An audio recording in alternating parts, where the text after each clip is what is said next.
Today I'm going to show you how to make these super delicious, moist and nutritious Bran Muffins. So many recipes I've made turned out dry and tasteless, but these ones are really moist and full of flavor. They're perfect for breakfast, for tea time, or even just a snack. And the thing I love about this recipe is you only need one bowl. The less bowls, the merrier. You'll also love how simple and cheap the ingredients are to make these muffins. For about the price of one muffin from a nice bakery, you can make a dozen of these. So sit back, grab a coffee, and let's make some delicious Bran muffins. So we're going to do this entire recipe in one bowl. That's what I love about these muffins. Here I have 1.5 cups of natural bran. You can find this in the cereal section in the grocery store, or sometimes in the baking section. Here's what the package says. It's all natural wheat bran. Now to this, I'm gonna add 1 cup of buttermilk. I'm gonna mix that together. And once it's all thoroughly mixed, I'm gonna let it soak for about 10 minutes. This is gonna give that wheat bran a chance to soak up all that buttermilk, so we'll have a more tender muffin.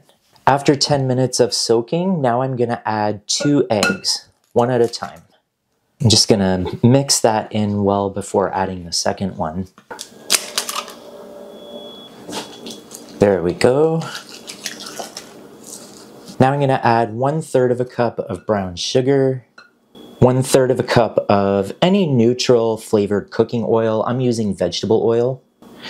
2 tablespoons of molasses, which I do not want to dirty any measuring spoons to do this. If there's a little bit more or less, it's not going to hurt. If anything, put more. And 1 teaspoon of vanilla, which I also measure with my heart. Now that's it for the wet ingredients. I'm going to mix this all together so it's well combined. By the way, if you're enjoying this video so far, please hit that like button so it reaches more people, so other people can enjoy these recipes. And as always, if you're looking for the printable recipe for these muffins, you can find the link in the description below. Alright, time to add our dry ingredients. Here I have 1.5 cups of flour, but I'm using 1 cup of all-purpose and 1/2 cup of whole wheat. You can just use all-purpose if you want to. I just like a little extra flavor and texture. Now on top of this, I'm going to add 1 tablespoon of baking powder, 1 teaspoon of baking soda, 1/2 teaspoon of salt, and 1 teaspoon of cinnamon. Now I'm going to start mixing this, but I'm going to kind of get the top first.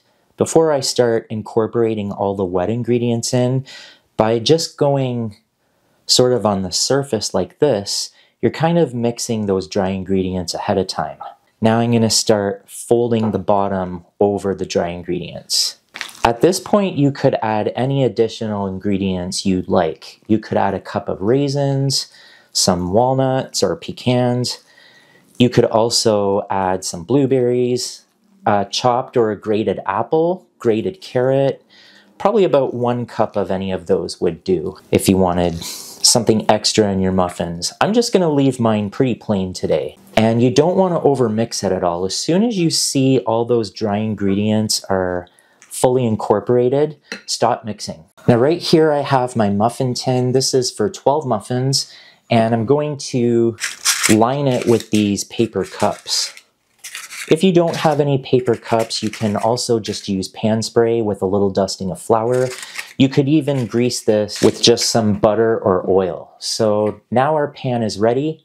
But before we actually fill them with the batter, I like to let the batter sit for about 30 minutes. You can actually let it sit in the fridge overnight, and this really does improve the taste and texture of the muffins. But I think 30 minutes is plenty for today. So now I'm going to go ahead and start filling the cups. And using an ice cream scoop makes this way easier to evenly distribute the batter. And right now my oven is preheating to 375 degrees Fahrenheit or 190 Celsius. There we go. So that was just barely 1 ice cream scoop full in each cup.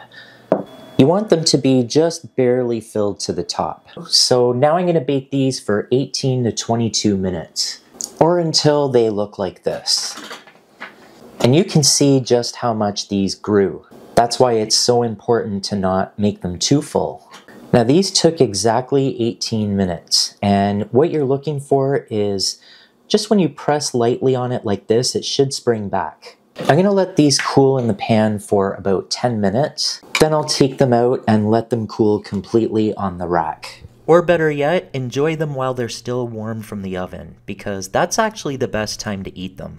I bet when you make these, everyone's gonna come into the kitchen because they smell glorious when they're baking. Quite often when I make these, I bake them into 6 jumbo muffins instead of these 12 smaller ones. If you decide to do that, just remember they may take a few minutes longer to bake. But you're gonna love how moist these turn out and how deep and rich the flavor is from the brown sugar and molasses. And unlike so many grocery store muffins that are moist but kind of oily in texture, these ones come out moist but they're not oily or greasy at all. They're really, really good. I have to say that Bran Muffins are actually my favorite. What's your favorite kind of muffins? Let me know in the comments. But first, check out this blueberry muffin recipe.